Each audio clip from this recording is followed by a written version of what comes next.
Assalamualaikum warahmatullahi wabarakatuh. Alhamdulillahirabbil alamin wassalatu wassalamu ala asyrafil anbiya'i wal mursalin sayyidina wa maulana Muhammadin wa ala alihi wa sahbihi ajma'in. Amma ba'd. Terima kasih bagi para pemirsa di rumah yang sudah setia dengan program Majelis Sore, Majelis Kita Semua. Sebuah program kolaborasi antara Duta TV dengan UIN Antasari Banjarmasin, di mana untuk menyampaikan kajian-kajian Islami dan tayang kembali untuk Anda pemirsa setia Duta TV di Senin dan juga Rabu dan di jam yang sama. Dan senang sekali rasanya saya Gusti Muhammad Hermawan dapat menjumpai Anda dalam program kesayangan kita sekali lagi, Majelis Sore, Majelis Kita Semua. Seperti biasa kami akan menghadirkan narasumber dari UIN Antasari Banjarmasin dengan tema yang tentunya hari ini akan dibahas, yakni dakwah hikmah 10 hari mulia di bulan Zulhijjah. Dan beliau ini berasal dari dakwah dan ilmu komunikasi tadi yang sudah saya sebutkan, yang merupakan juga salah satu dari fakultas yang ada di UIN Antasari Banjarmasin. Sudah sering kita bahas bersama dengan Bapak Muhammad Mabrur LC MAG. Assalamualaikum Pak Mabrur. Waalaikumsalam warahmatullahi wabarakatuh. Di pertemuan sebelumnya kita juga membahas tentang keutamaan akan bulan Zulhijjah. Nggak terasa setahun sudah. Tidak terasa 1 tahun Pak, Masya Allah. Dan Alhamdulillah kita masih diberikan usia. Alhamdulillah masih bertemu. Dan masih bisa bertemu dan menyapa. Insya Allah menyampaikan ilmu hari ini.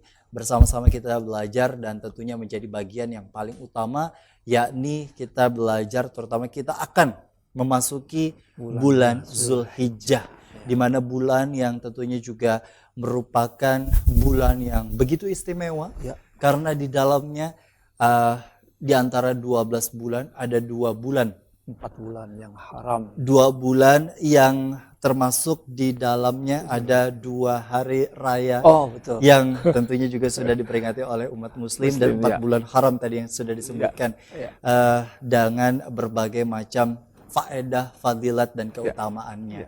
Dan tentunya di bulan Zulhijjah ini pemirsa, kita akan segera menjelang. Dan yang paling istimewanya lagi di tahun 2022 ini pelaksanaan ibadah haji kembali dibuka. Syukurlah, luar biasa. Ya, betul sekali. Dan tentunya setelah Kerinduan. penantian panjang dan Kerinduan yang luar biasa. Luar biasa untuk Meledak bisa ke tanah suci dan kemudian juga langsung berziarah ke makam Rasulullah.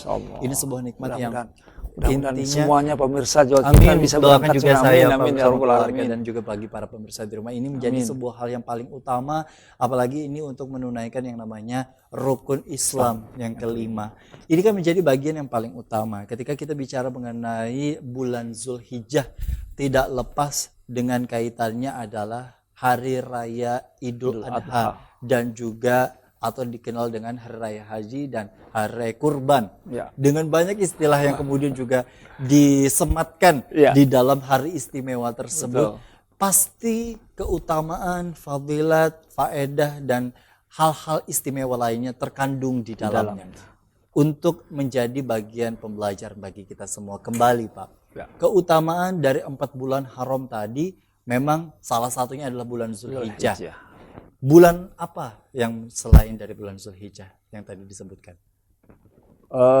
Bulan haram itu ada 4, jadi ada 3 bulan yang berangkai. Jadi Zulqa'dah, Zulhijjah dan Muharram.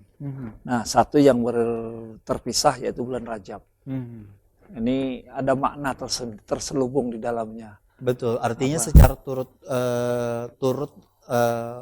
turut-turutan ini langsung ya Pak ya, antara Zulqa'dah, Zulhijjah dan Muharram. Masya Allah. Nah kalau kita fokuskan di satu titik ya, ini bulan Zulhijjah yang menjadi tema bagian kita pada hari ini. Bicara mengenai bulan Zulhijjah, untuk dalam 1 bulan itu sendiri kan terdiri istilahnya dengan 3 bagian. Kalau di bulan Ramadan ada 10 hari pertama, 10 hari kedua dan hingga ketiga begitu. Apakah ada juga dengan bulan Zulhijjah? Nah ini kita bahas ini yang membedakan dengan Ramadan. Baik, kita mulai ya. Bismillahirrahmanirrahim. Assalamualaikum warahmatullahi wabarakatuh. Waalaikumsalam. Alhamdulillah wassalatu wassalamu ala Rasulillah Sayyidina Muhammadin ibn Abdillah wa ala alihi wa sahbihi wa man tabi'ahu wa mawalah wa ba'd. Bersyukur kita kepada Allah bahwa pada hari ini kita selalu betapa nikmat yang tiada terhingga. Saya masih ingat setahun yang lalu di bulan Juli ya Pak. Betul. Waktu di bulan di tapi kita waktu itu sudah masuk bulan Dzulhijjah. Kita berbicara tentang kemuliaan 10 hari awal bulan Dzulhijjah. Nah, hari ini kita kembali menyambung. Ya mungkin bagi pemirsa yang ingin melihat bisa di channel YouTube juga ada Betul. di link LPM 2M. LP2M. Nah, di situ bisa yang ingin melihat kembali. Kita ingin menyambung pembahasan tentang kemuliaan bulan Dzulhijjah ini. Jadi memang kalau Ramadan ada satu malam yang sangat-sangat mulia, yaitu malam Lailatul Qadar. Betul. Perbedaannya di malam kapan dirahasiakan. Ada yang menyebutkan 10 hari terakhir, bahkan ada yang menyebutkan dari awal Ramadan, kemungkinan ada. Ada yang seperti itu. Ya, tapi kemudian ulama memberikan arahan kayaknya mungkin 27, mungkin malam ganjil. Ada rahasia di situ. Memang dirahasiakan, tujuannya adalah agar setiap hari kita berusaha semaksimal mungkin. Jadi seluruh rahasia yang disampaikan oleh Allah itu berarti kita dianjurkan untuk optimal maksimal. Betul. Nah, berbeda dengan bulan Dzulhijjah ini. Kemuliaannya sudah disebutkan. Dalam surat Al-Fajr, nah ini sedikit mengulang mungkin. Bismillahirrahmanirrahim. Wal fajr, demi waktu fajar, walayalin ashar, dan demi malam-malam yang 10. Wasyaf'i wal watar, yang ganjil dan yang genap. Yang genap dan yang ganjil.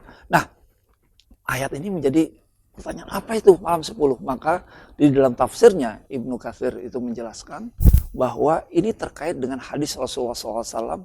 Di sini disebutkan, kita ulangi sedikit.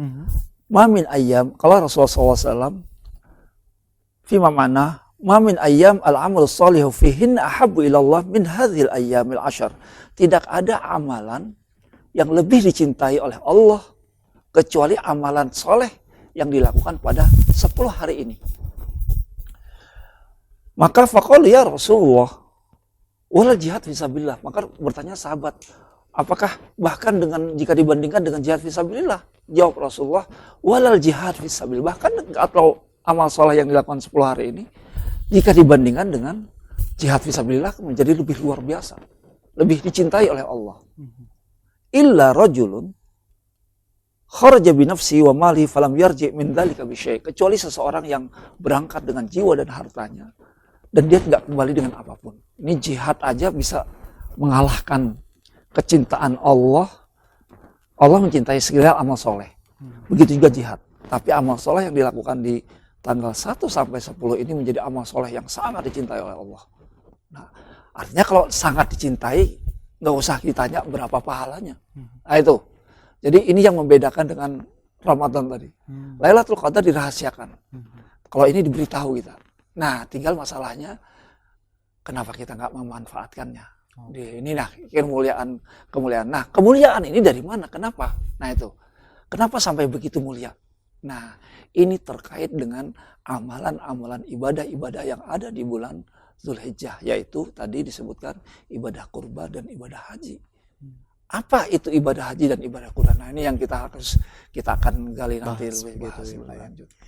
Tadi sudah disebutkan bahwa keutamaan, fadilat atau keistimewaan dari bulan Dzulhijjah ini sendiri terkandung di 10 hari yang kemudian juga menjadi mulia di bulan Dzulhijjah itu tadi, Pak ya. Karena ada amalan ibadah di ibadah haji dan ibadah kurban. Baik. Nah, ini kita tanya nanti sejauh mana kiranya besaran pahala yang kemudian juga tadi sudah disebutkan tidak perlu ditanya lagi dengan berbagai amal soleh yang diamalkan terutama di tanggal atau di waktu tersebut. Tapi kalau bicara mengenai kaifiat atau hal-hal yang bisa dilakukan untuk mengamalkan terutama di waktu-waktu tertentu, kalau pada umumnya kan memang secara umum kita menjalankan ibadah sholat wajib kemudian betul. Juga ketika bersedekah memang diniatkan untuk diri sendiri atau bahkan keluarga. Tapi adakah hal lain yang kemudian juga bisa kita kerjakan secara khusyuk dan khusus di bulan atau di waktu tersebut? Nanti kita akan tanyakan dan bahas lebih lanjut. Tetaplah bersama kami dalam program Majelis Sore, Majelis Kita Semua.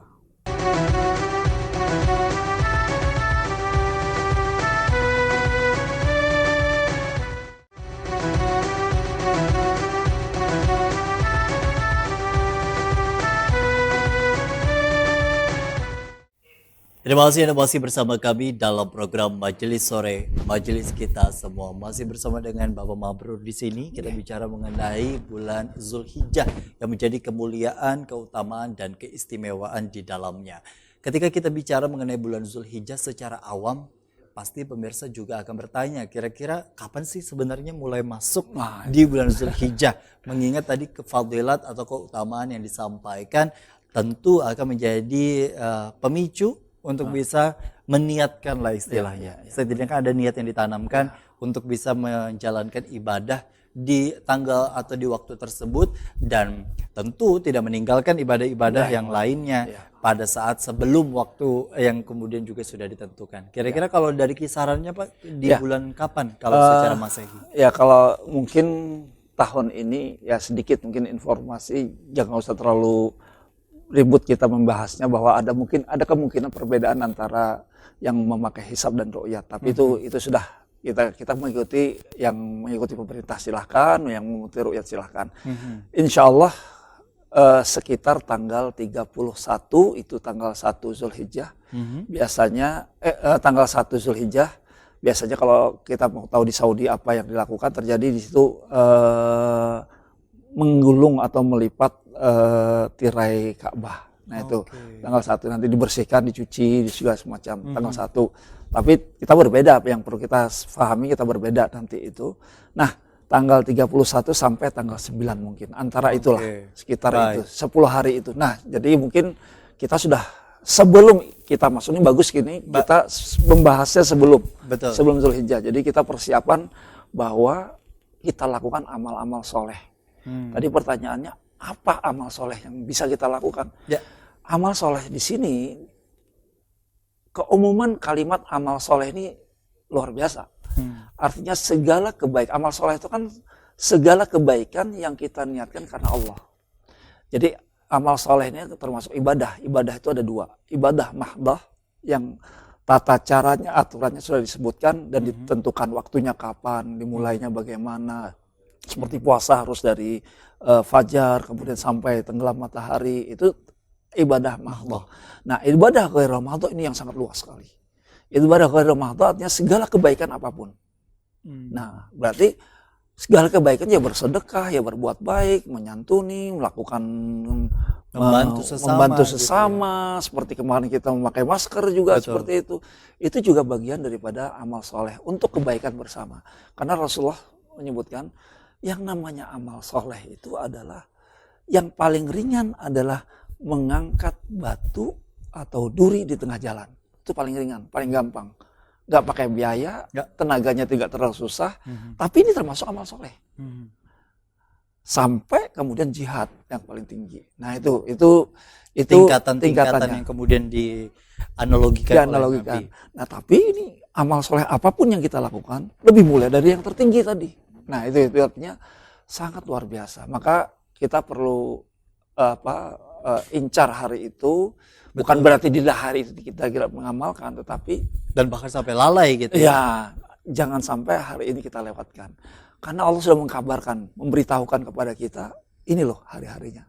Nah, bagi mereka yang menunaikan ibadah haji ataupun ibadah umroh, terutama di tanggal-tanggal yang tadi disebutkan di 10 hari pertama istilahnya di bulan Zulhijjah, adalah sebuah kesempatan dan atas kehendaknya juga, atas kehendak Allah Subhanahu wa taala yang tentu tidak semua orang memiliki kesempatan dan mendapatkan hal tersebut.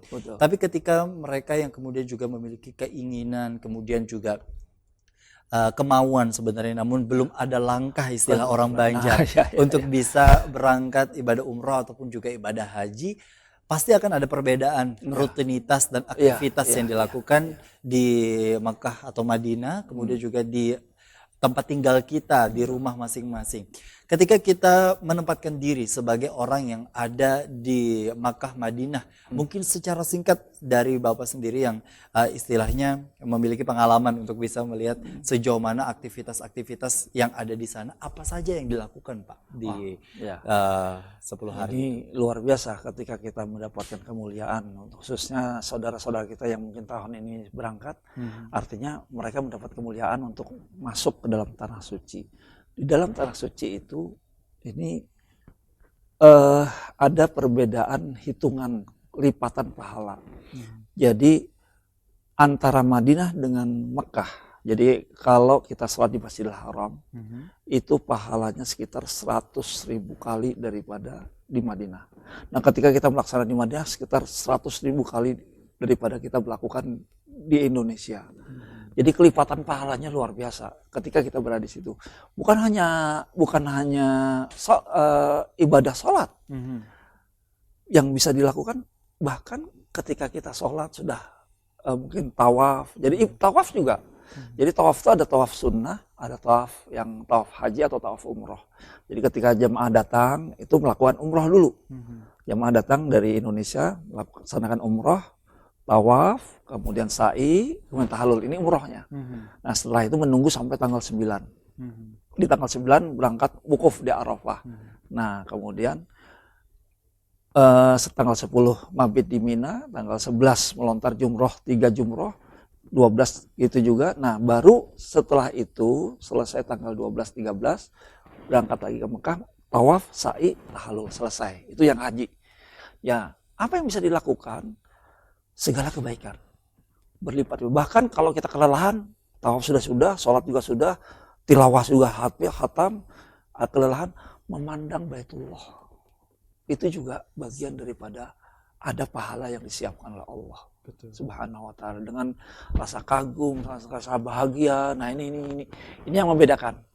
Tapi untuk mereka yang belum mendapatkan kesempatan, kita bersedih juga tahun ini dibatasi sampai umur 65 tahun. Banyak. Tapi jangan bersedih bahwa kita bisa juga mendapatkan pahala seperti mereka yang wukuf di Arafah. Tadi ya. Ya pertama mungkin mereka yang sudah bayar uang muka untuk berangkat. Kalau kita nggak bisa berangkat, dan mungkin ya karena memang kita nggak mampu, tergolong orang-orang yang tidak bisa dikategorikan mampu berangkat, kita mendapatkan pahala, bisa mendapatkan pahala seperti mereka yang berangkat dengan apa? Salah satunya adalah berpuasa di tanggal 9 Zulhijjah. Di 9 Zulhijjah.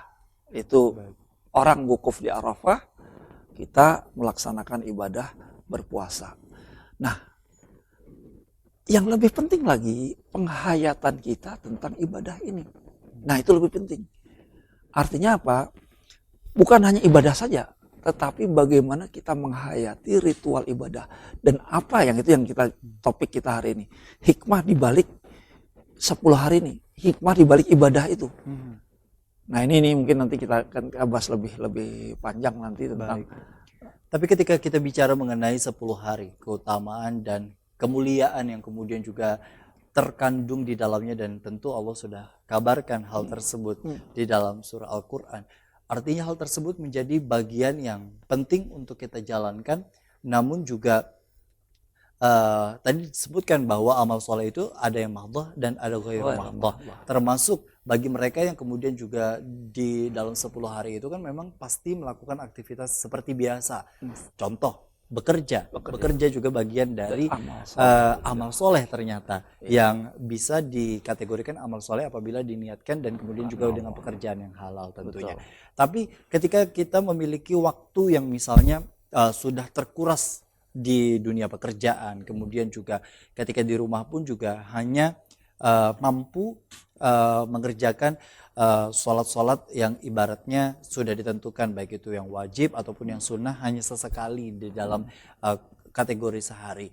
Tadi disebutkan juga keutamaan apabila ingin berpuasa. Nah, berpuasa ini sendiri kan sebenarnya kita sudah terlatih di bulan Ramadan, yang tentu apabila kita laksanakan dan bisa kita niatkan juga untuk membayar qadhaan puasa, ini bisa dijadikan sebagai langkah yang efektif untuk bisa melakukan keduanya. Tapi Kalau dilakukan ketika di hari pertama hingga hari ke-10 itu berpuasa, bagaimana gitu? bagaimana kira-kira Pak? Ya, ya, Apakah misalnya ada ketentuan lagi nih, karena kan ya.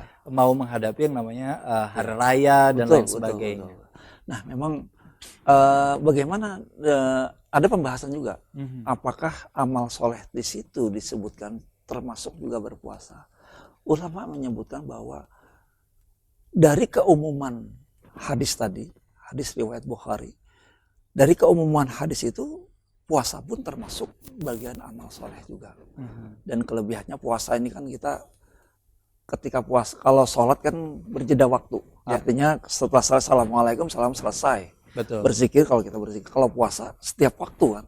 Nah ini kemudian ada yang menyebutkan disunahkan pula berpuasa dari awal Zulhijjah sampai 9 Zulhijjah, 10 Hari raya. raya itu diharamkan bahkan. Betul. Nah itu diharamkan untuk berpuasa.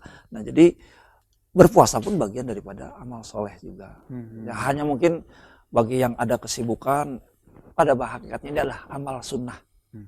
Jadi amal soleh, perinsipnya amal soleh itu luas sekali. Betul. Artinya kita fokus pada hari itu melaksanakan segala kebaikan.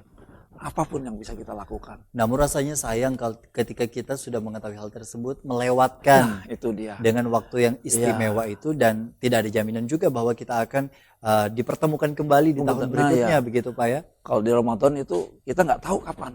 Betul. Kapan waktunya. Malam kapan, malam nanti 27, nanti ada yang bilang ada kejadian mendapatkan malam Lailatul, apakah memang betul, kita mau alam. Tapi ini sudah dikasih tahu. Baru tanggal 1, 2, 3 sampai Allah bersumpah dalam surah Al-Fajr, wal fajr wa layalin asyar.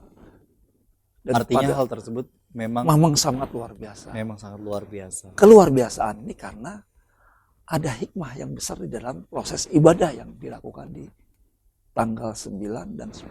Baik. Nah, ini nanti akan juga menjadi bagian dari pembahasan kita sebenarnya sejauh mana ketika umat muslim begitu ya untuk bisa mengimplementasikan waktu-waktu tertentu dan ibaratnya menjadi berlomba di dalam kebaikan, terutama di waktu-waktu yang istimewa. Apakah ada hikmah terkandung di dalamnya dan sejauh mana hikmah tersebut mampu berimplikasi atau berdampak kepada orang tersebut dan juga keluarga, terutama akan keridhaan dari Allah Subhanahu wa taala. Usai jeda kami akan kembali, tetaplah bersama kami dalam program Majelis Sore, Majelis kita semua.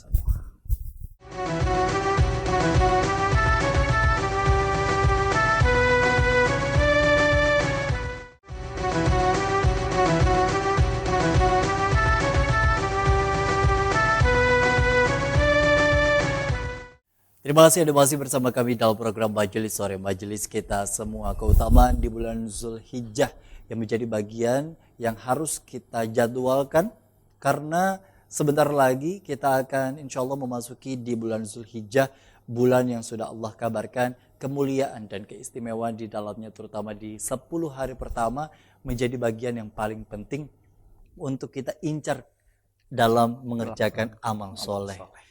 Tadi ada pekerjaan yang sifatnya wajib, tentu bukan hal yang sudah pasti begitu Pak ya, di setiap waktu pun tentu sudah harus wajib untuk kita lakukan. Jadi jangan sampai juga waktu yang sudah diistimewakan hanya pada saat itu dikerjakan. Nah ini akan menjadi kendala sejauh ini. Seringkali juga mereka berlomba, apalagi masyarakat orang Banjar. Ketika di hari ke-9, ini kan semacam jadi budaya juga bagi orang Banjar bahwa ketika berpuasa pun dominasi orang Banjar adalah mereka berpuasa semuanya. Betul. Bahkan di hari tersebut menjadi sebuah hari yang sangat spesial. Orang memperlakukan hari tersebut layaknya di bulan Ramadan. Betul. Dan hanya 1 hari sampai buka takjil dan lain sebagainya, berbagi-bagi makanan pun juga dilakukan.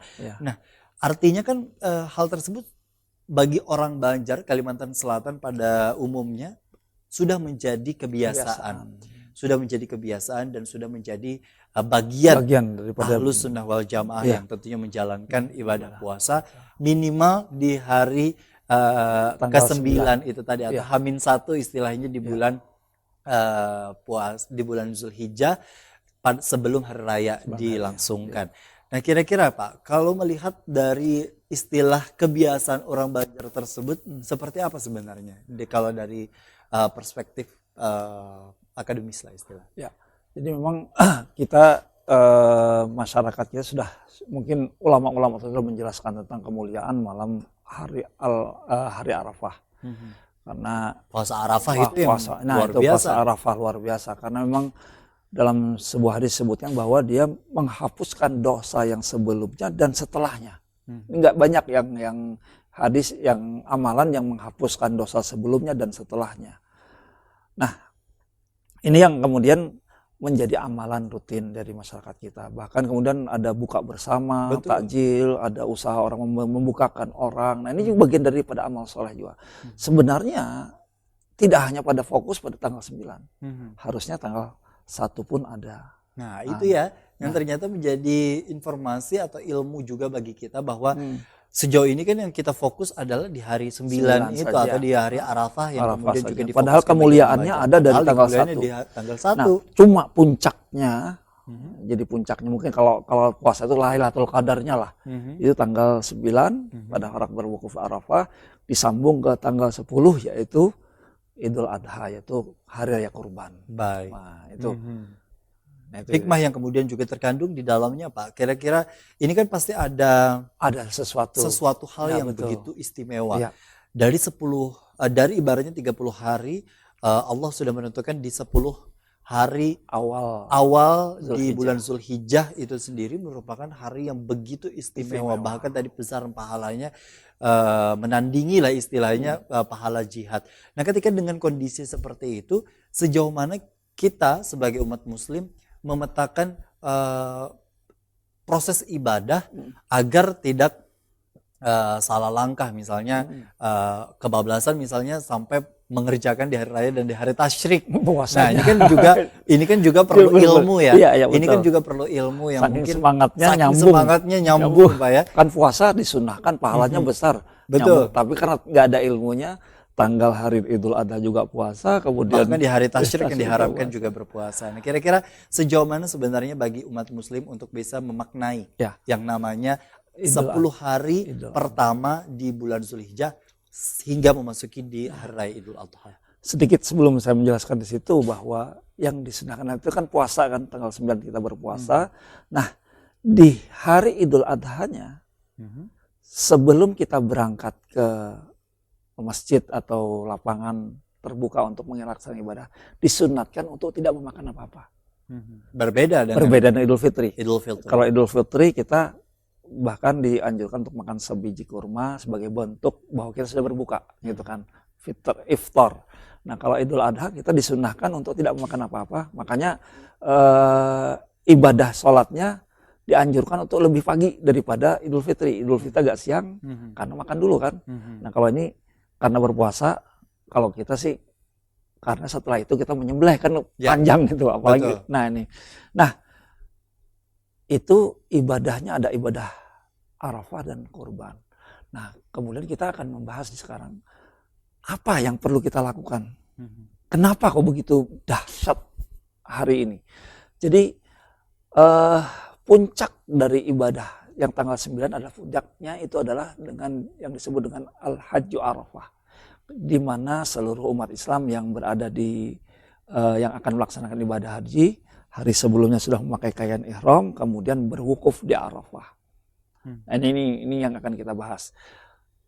Berwukuf di Arafah, kemudian hari pagi sudah tanggal 9 itu berada di wukuf di Arafah seharian dengan pakaian ihram. Kita tahu pakaian ihram itu pakaian hanya kalau laki-laki itu kain, kemudian pakai dengan selendang, kemudian kalau wanita pakai mukena. Ini ada simbolisasinya, ada simboliknya. Nah, setelah itu maghrib berangkat ke Musdalifah sampai tengah malam, baru sampai di Mina pagi harinya. Ada yang mengatakan setelah zawal, tapi itu banyak korban akhirnya. Nah, setelah itu melontar jumrah Aqabah. Cukup. Nah, setelah itu melakukan tahallul awal, melepaskan pakaian ihram. Nah, ini apa filosofinya? Nah, ini nih. Ini sebenarnya yang ada di dalam ini adalah Allah ingin mengajarkan kepada kita tentang bagaimana kita hidup sebenarnya. Jadi cerita haji ini kan terkait dengan cerita dari Jaddul Amya Nabi Ibrahim alaihissalam. Proses perjalanan hidup dia. Bagaimana ketika dia berkecil, mulai berpikir agak cerdas, kemudian melihat bintang, oh ini Tuhan. Tapi kemudian timbul bulan. Loh, Lebih ini besar. lebih besar. Kayaknya ini yang lebih cocok. Kita memerlukan bulan sebagai bentuk petunjuk. Yang memberi dulu kan nggak ada lampu. Jadi yang bisa kita melihat jalan-jalan ini karena ada menerangi jalan ini adalah bulan. Nah setelah itu muncul pagi hari. Muncul matahari. Nggak bisa dong bulan kecil begitu. Ini matahari lebih keren, lebih besar. Tiba-tiba setelah sore tenggelam matahari. Nah, kalau matahari tenggelam, siapa yang akan memberi petunjuk kepada aku? Nah, sampailah kepada inni wajjahtu wajhilladzi fataras samawati wal ardh. Kata Nabi Ibrahim, aku hanya menghadapkan wajahku kepada pencipta langit dan bumi. Nah, ini proses. Nah, dari sini, ini proses Nabi Ibrahim ketika kecil. Dewasa berhadapan dengan Namrud. Panjang itu ceritanya. Dan sangat lengkap di Al-Quran. Betul. Kemudian berhadapan dengan Namrud, kemudian kata Namrud, Innallahi Rabbi yuhyi wa yumit. Tuhanku kata Nabi Ibrahim yang menghidupkan dan mematikan. Kata Namrud, ana uhyi wa umit. Aku juga bisa.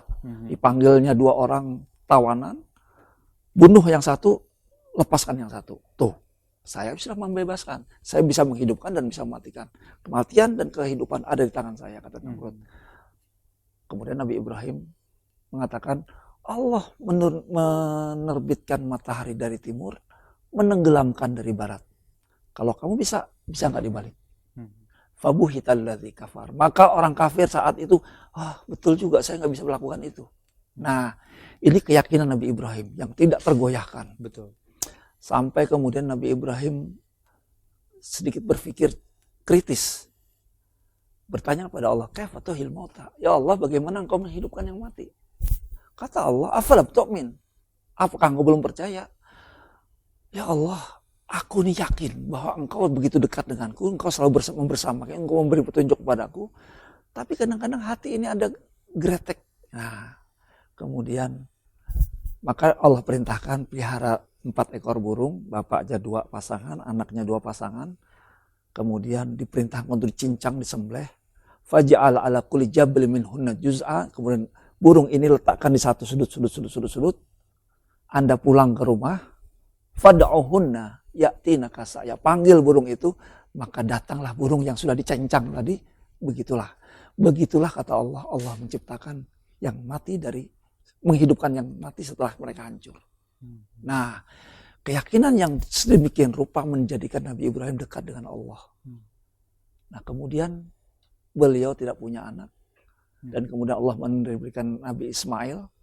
Kemudian setelah anak yang ditunggu-tunggu ini masih bayi, diuji oleh Allah, letakkan di padang pasir di tempat Mekah ada. Ini proses ujian yang luar biasa. Bisa dibayangkan, anak yang ditunggu-tunggu kemudian disuruh diletakkan di padang pasir. Artinya ini membunuh. Tapi ini perintah Allah. Maka diletakkanlah di padang pasir, terjadi dialog antara Siti Hajar dan Nabi Ibrahim. Sampai kemudian pada diskusi terakhir, Allah abaraka. Jadi mungkin diskusinya kalau kita, bah purunnya pian mandak ulun di sini. Nah itu, kereda makan, kereda apa? Cagar mati juga kami di sini. Kemudian pertanyaan, Allah amarka, apakah Allah yang memerintahkan aku meletakkan ini? Kata Nabi Ibrahim, iya Allah yang perintahkan. Izan, kalau begitu tidak mungkin Allah menelantarkan kami. Silahkan tinggalkan. Maka ditinggalkan Siti Hajar dengan Ismail tanpa bekal yang cukup untuk segiduan setahun, seadanya. Nah, disitulah proses terjadinya, kemudian ditemukannya Zam-Zam. Proses ini belum berhenti. Kemudian sampai terakhir perjalanannya itu adalah ketika Nabi Ibrahim diperintahkan oleh Allah ketika anaknya sudah besar, sudah mulai dewasa, kan lagi bagus-bagusnya anak, senang-senangnya melihat anak dewasa gitu, matang. Allah perintahkan sembelih. Nah, mungkin kalau kita, itu kalau disembelih kita anak-anak yang sudah ditunggu-tunggu, kemudian disuruh perintah untuk disembelih. Tapi yang luar biasanya ketika dipanggil, ketika Nabi memanggil Nabi Ismail, maka ditanya oleh Nabi Ibrahim, "Fanzur madza tara?" Wahai Ibrahim, wahai Ismail, kira-kira pendapat ini arafil manami anni azbahuk. Saya tadi malam mimpi bahwa aku menyembelih engkau. Ingat, mimpi Nabi adalah Petunjuk, perintah. Kalau dia mimpi, itu perintah. Anni azbahuk. Kalau kita, perun nyapian bae, ulun kawin belum, kuliah belum. Maka apa jawaban Nabi Ismail? If'al ma tu'mar. Laksanakan wahai ayahanda. Satajiduni insyaallah minas sabirin. Engkau akan dapatkan aku dalam keadaan sabar. Artinya sabar itu apa artinya? Penggal, leher dipenggal itu sakit. Tapi aku akan sabar menahan ini semuanya. Kemudian perintah itu dilaksanakan. Dan di perjalanan melaksanakan ini. Nah ini kemudian ada ritual melontar itu kemudian. Digoda oleh iblis. Kemudian dilempar oleh Nabi Ibrahim dan Ismail 7 kali. Sampai ke Jumratul Aqabah, iblis bersembunyi di balik batu, dilempar pula. Nah kemudian akan disembelih, maka Allah turunkan kambing. Diganti langsung. Nah ini proses kurbannya tadi. Nah apa yang ingin Allah ajarkan tadi? Allah ingin ajarkan ketika wukuf di Arafah. Ini agak panjang, apa deh? Ketika kita bicara mengenai wukuf, ini pasti pemirsa juga sudah tahu ya. Karena wukuf ini sendiri merupakan satu aktivitas yang istilahnya menjadi pembeda antara umroh dan haji. Ya. Nah kita nanti mungkin akan bicara, memang selalu menarik ketika kita bicara mengenai riwayat-riwayat Nabi, kemudian juga kisah-kisah para Nabi, yang tentu hikmah yang bisa kita ambil ini juga menjadi pembagian pembelajaran.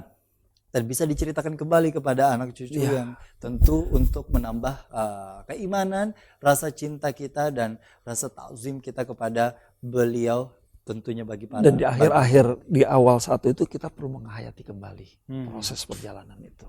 Sebagai bentuk penghormatan ataupun juga sebagai bentuk rasa cinta kita begitu ya kepada para nabi dan juga tentu untuk mengharapkan ridho dari Allah Subhanahu wa taala. Kita nanti akan bicara mengenai pembeda ini sendiri, kan ada wukuf. Kalau sa'i kemudian juga tawaf, ini kan sudah dilakukan sebenarnya pada saat aktivitas yang dilakukan pada saat ibadah umroh. Tapi yang menjadi pembeda adalah wukuf, aktivitas wukuf yang mungkin bagi sebagian masyarakat sebenarnya juga banyak yang belum tahu. Apa sih itu wukuf? Apa sih, kenapa dan kenapa kira-kira aktivitas wukuf ini sendiri bisa dijadikan sebagai pembeda. Padahal juga Rasulullah melakukan 2 aktivitas, yakni ibadah umroh juga beliau lakukan, kemudian juga ibadah haji beliau lakukan. Nah ini nanti kita akan kupas di segmen terakhir usai jeda. Tetaplah bersama kami dalam program Majelis Sore, Majelis Kita Semua.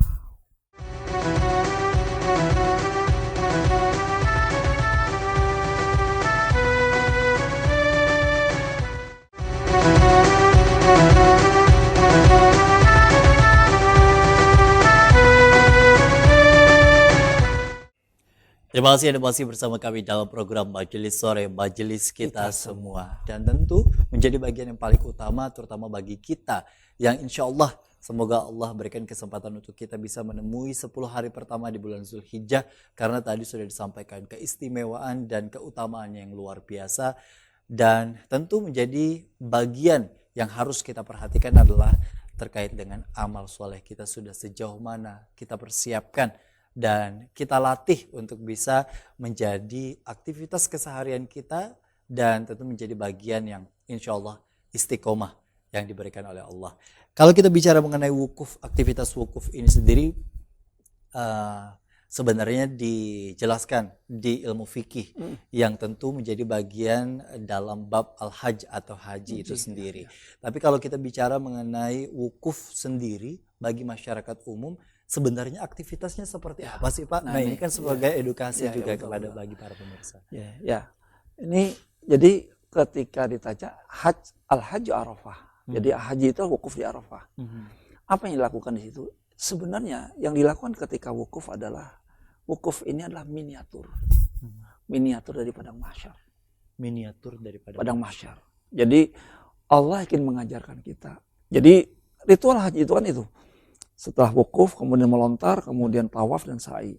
Jadi maknanya Allah mengajarkan ini loh akhir perjalanan kehidupan Anda. Maka padang mahsyar itu adalah proses setelah manusia kan melewati 6 tahap kehidupan. Di alam zar, kita berhenti situ, masuk alam rahim. Yang ketiga, kita berada di alam dunia. Kemudian masuk ke alam barzah di alam kubur. Yang keempat, yang kelima adalah padang mahsyar. Jadi setelah dikubur semuanya mati, kemudian dihancurkan oleh Allah, kiamat, ditiupkan oleh malaikat Israfil, kiamat, dan hancur semuanya. Tidak ada satupun kalau yang selamat. Yang sama Armageddon masih ada yang selamat itu. Ini nggak ada selama sekali. Dalam 2012 juga masih ada yang selamat. Jadi semuanya mati, kemudian baru ditiupkan sangkakala yang kedua, baru mereka bangkit. Nah, disinilah prosesnya. Ketika bangkit, pada saat itu tidak ada yang pakai lembar saler, kain pun. Sama semuanya, tanpa ada pakaian apapun, karena baru bangkit. Dan itu kondisinya panasnya luar biasa.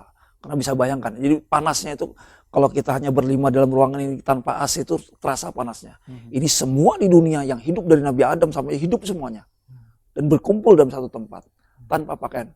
Sayyidatina Aisyah radhiyallahu anha, istri Rasul bertanya, wahai Rasulullah, kira-kira laki-laki perempuan bergabung bagaimana rasanya? Apa enggak risih? Gitu kira-kira begitu pertanyaannya. Kata Rasulullah, sabda Rasulullah, masalahnya saat itu setiap orang memiliki kekhawatiran yang dahsyat terhadap apa yang akan terjadi setelah itu. Semuanya ketakutan luar biasa. Jadi nggak sempat terpikir macam-macam. Nah, ini awalnya. Dari padang mahsyar itu ada hisab, ada pembagian rapot kegiatan kita, kemudian kita kebaikan di dunia, atau kemudian nanti setelah itu terakhir masuk ditimbang, kemudian di sirat, naik ke sirat, baru kemudian tahap terakhir ke-6 yaitu akhirat. Inilah awal kehidupan sebenarnya dari kita. Jadi Allah mengajarkan fase Anda terakhir adalah mahsyar. Anda persiapkan betul. Maka pertanyaan, bagaimana kita hidup di situ agar bisa selamat di situ? Nah, baru diajarkan ritual berikutnya ibadah haji adalah melontar jumrah. Melontar jumrah ini adalah simbolisasi ketika kita digoda oleh setan.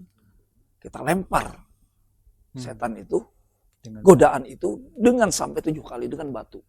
Tidak ada tadi yang dilakukan oleh Nabi Ibrahim. Nabi Ibrahim ketika beliau digoda oleh iblis untuk menyembelih melaksanakan perintah Allah. Ingat di situ ada 2 orang yang diuji. Betul. 1 Nabi Ibrahim yang memiliki anak, 2 Nabi Ismail yang mengorbankan dirinya. Nah ini yang jarang dihayati. Jadi penghayatan di awal Zulhijjah seperti itu. Allah mengajarkan nanti akan ada proses. Jadi Allah ingin mengajarkan hidup di dunia ini seperti ini nih. Nah setelah melontar tadi, baru kemudian tawaf. Tawaf ini artinya kita menggantungkan seluruh kehidupan kita kepada Allah. Secara murni. Tanpa bertanya kenapa dan bagaimana. Itu betul-betul kita lillahi ta'ala. Hidup itu seperti itu seharusnya. Makanya kemudian ketika orang ihram itu kan dimulai dengan di miqat. Itu adalah momentum awal. Jadi bagaimanapun kita hidup di dunia ini harus ada momentumnya. Harus ada awal. Sudah, saya cukup sekarang, saya ingin kembali menuju kepada Allah. Makanya kata Allah, qad kanat lakum uswatun hasanatu fi Ibrahim walladzina amanu ma'ahu. Sungguh bagi kalian ada pelajaran. Kalau laqad kana lakum fi Rasulillah uswatun hasanah itu dari Rasulullah. Di Ibrahim ada pelajaran dalam kehidupannya. Nah, ini yang kita pelajari di awal segmen sampai pada tanggal 1 sampai tanggal 10. Jadi Allah ingin mengajarkan hidup itu, perhatikan, persiapkan di akhir kehidupan, wukuf di Arafah. Sehingga kita nggak pakai pakaian apa-apa. Sebenarnya itu telanjang, cuma nggak mungkin aurat, maka pakai 1 lembar saja. Maka wanita pakai mukena, makanya sekalipun dengan jabatan apapun mau mereka jenderal, mau presiden, Satu kain yang sama istilahnya. Dan dalam posisi yang sama dan harus berada di tempat yang sama. Arafah. Nah, perjalanan berikutnya, nah itu. Ini simbolisasi bahwa ketika kita ingin hidup sebagai manusia yang selamat, hiduplah seperti Ibrahim yang menyerahkan seluruh jiwa dan raganya. Bahkan terakhir kan beliau menyembelih. Artinya beliau mengorbankan segala yang apa di dunia, nggak ada apa-apanya. Kita korbankan semuanya hanya untuk Allah. Betul. Toh, kata Rasulullah, kehidupan dunia ini pendek. Wa mad dunya illa kadari iqamatin. Bahwa dunia itu hanya tempat bersinggah sebentar. Kita berjalan di sebuah perjalanan, ada transit, kalau di tol di Jawa itu, kalau kita transit, kalau kita di Binuang singgah makan stomat, habis itu jalan lagi. Betul. Perjalanan dari Banjarmasin ke Kandangan mungkin 3 jam. Dan seringkali orang lebih fokusnya pada saat transit itu. Transit ini hanya beberapa menit. Tapi kemudian kita lupa. Nah, bagaimana agar kita selamat? Pelajarilah kehidupan Nabi Ibrahim. Di haji kita diajarin bahwa nih, kehidupan Anda di akhir adalah padang mahsyar. Perhatikan itu. Persiapkan untuk sampai di situ. Apa yang harus Anda lakukan? Maka agar selamat di situ, berhati-hatilah dalam perjalanan. Ihram kan mengharamkan sesuatu. Kita boleh pakai parfum, kita boleh menggunting rambut, boleh. Tapi ketika kita sudah ihram, kita haramkan semuanya. Nah, ketika kita hadir ke dunia, banyak hal godaan-godaan di sekitar kita. Sebetulnya banyak yang haram, apa banyak yang halal. Banyak yang halal. Yang haram itu sedikit. Minuman keras, daging babi, harta riba, yang lain halal semuanya. Tapi kenapa orang justru mencari yang haram? Nah, itu problemnya. Maka ihram itu situ posisinya. Baik.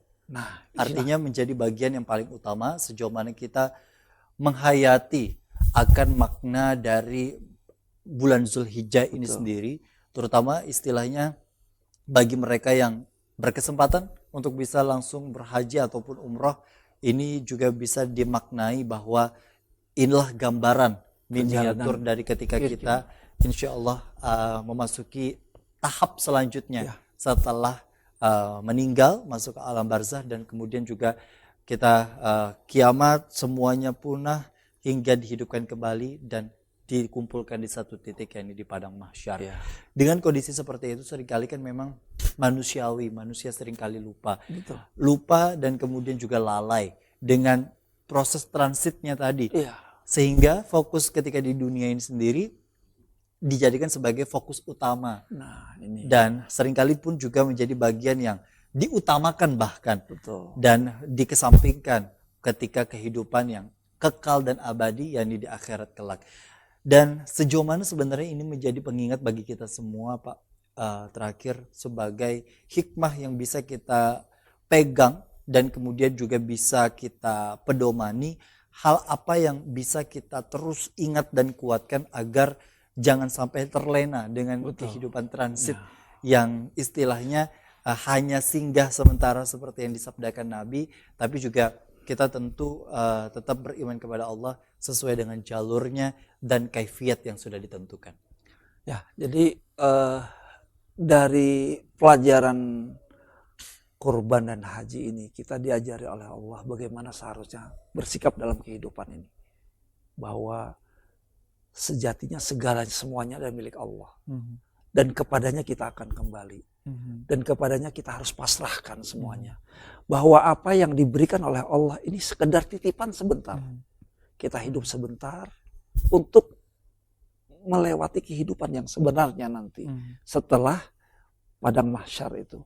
Nah, kita disadarkan di situ tentang keberadaan hari akhirat. Bahwa di akhirat kita harus memasrahkan semuanya.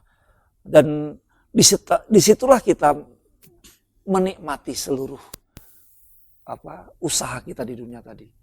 Jadi agar kita selamat, makanya di dalam awal-awal bulan Dzulhijjah ini salah satu amalan yang bisa kita lakukan adalah melakukan penghayatan kembali terhadap pelajaran kehidupan Nabi Ibrahim. Jadi bukan hanya aktivitas fisik yang dilakukan Iya. secara ritual keagamaan, baik itu sholat, puasa, ataupun zikir, begitu Pak ya.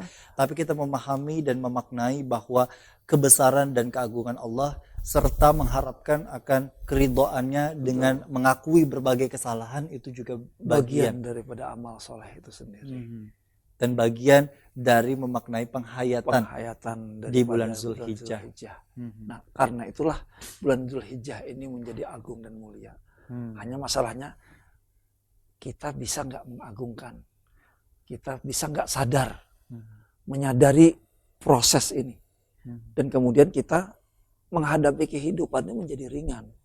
Ketika bahwa semuanya itu adalah milik Allah, dan ketika Allah perintahkan sedekahkan ya sedekahkan, keluarkan ya keluarkan. Karena kita kan hanya dilewati saja, dilewati oleh harta kita, dilewati oleh anak kita, dilewati oleh harta yang kita miliki. Nah, ketika kita terlena, kemudian diingatkan, ini loh kehidupan sebenarnya.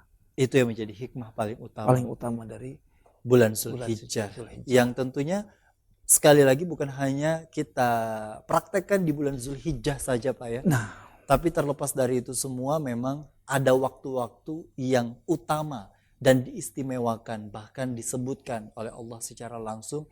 Tentu ini juga menjadi bagian waktu yang bisa kita manfaatkan dengan baik insya Allah, dan tentunya secara praktek kita bisa tingkatkan. Kalau yang mungkin sholat duhanya 2 rakaat bisa ditingkatkan menjadi 4 rakaat menjadi pada lebih saat spesial, di hari, menjadi lebih spesial.